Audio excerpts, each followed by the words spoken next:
লকমা রাজবাড়ি জয়পুরহাট জেলার পাঁচবিবি উপজেলায় অবস্থিত একটি ঐতিহাসিক স্থাপনা, যা বাংলার জমিদারি আমলের ঐশ্বর্য এবং ব্রিটিশ শাসন আমলের প্রভাব তুলে ধরে।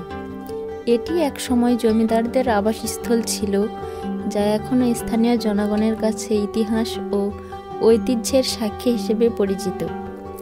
রাজবাড়ির নান্দনিক স্থাপত্য এবং কারুকার্য শোভিত নির্মাণ শৈলী দর্শনার্থীদের মুগ্ধ করে।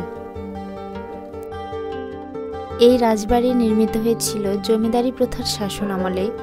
তখন জমিদাররা তাদের বৈভব প্রদর্শনের জন্য বিশাল বিশাল অট্টালিকা তৈরি করতেন। এই রাজবাড়ির ছাদ, দেয়াল এবং দরজাগুলোতে সেই সময়কার স্থাপত্য শৈলীর দেখা মেলে। ধারণা করা হয় রাজবাড়ি নির্মাণে স্থানীয় কারিগরদের পাশাপাশি বিদেশি শিল্পীদেরও অবদান কম ছিল না। রাজবাড়ির মূল প্রবেশপথ, উঁচু ছাদ এবং বড় বড় কক্ষগুলো জমিদার পরিবারের বিলাসবহুল জীবনধারারই প্রতিফলন। এই প্রাসাদের দেয়ালগুলোতে নকশা ও খোদাই করা কারুকার্য যদিও সময়ের সঙ্গে সঙ্গে কিছু অংশ ক্ষয়প্রাপ্ত হয়েছে, তবে এর প্রাচীনতা এবং শৈল্পিক সৌন্দর্য এখনও দর্শনার্থীদের মুগ্ধ করে।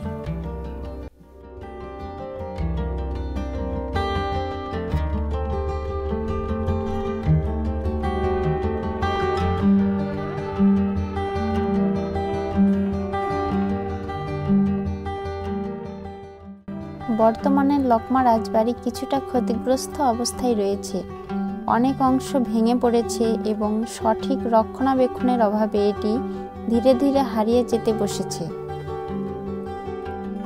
লকমা রাজবাড়ি শুধু একটি স্থাপনা নয়, এটি বাংলার ইতিহাসের একটি জীবন্ত অধ্যায়। এখানে ভ্রমণ করলে আপনি বাংলার জমিদারির প্রথার ইতিহাস সম্পর্কে জানতে পারবেন। রাজবাড়ির মনোমুগ্ধকর স্থাপত্য শৈলীর মাধ্যমে সেই সময়ের জীবনধারা অনুধাবন করতে পারবেন। ঐতিহাসিক স্থান থেকে প্রাচীনত্বের এক অনুভূতি লাভ করতে পারবেন। লকমা রাজবাড়ি জয়পুরহাট জেলার পাঁচবিবি উপজেলায় অবস্থিত। এটি সীমান্তবর্তী এলাকা। ওই যে দেখতে পাচ্ছেন বর্ডার লাইন, বর্ডার লাইনের এই পাশে বাংলাদেশ এবং ওই পাশে ইন্ডিয়া।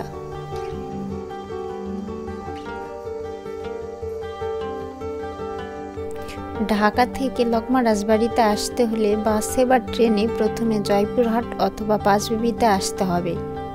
সেখান থেকে যে কোনো স্থানীয় যানবাহন চালককে বললেই আপনাকে পৌঁছে দেবে লকমা রাজবাড়িতে। লকমা রাজবাড়ি শুধু একটি স্থাপনা নয়, এটি জয়পুরহাট জেলার একটি ঐতিহাসিক নিদর্শন।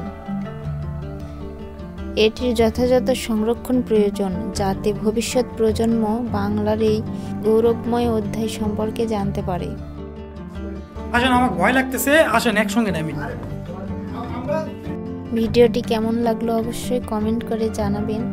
ভিডিওটি ভালো লাগলে অবশ্যই লাইক করবেন এবং আপনাদের বন্ধুদের সঙ্গে শেয়ার করবেন। ধন্যবাদ।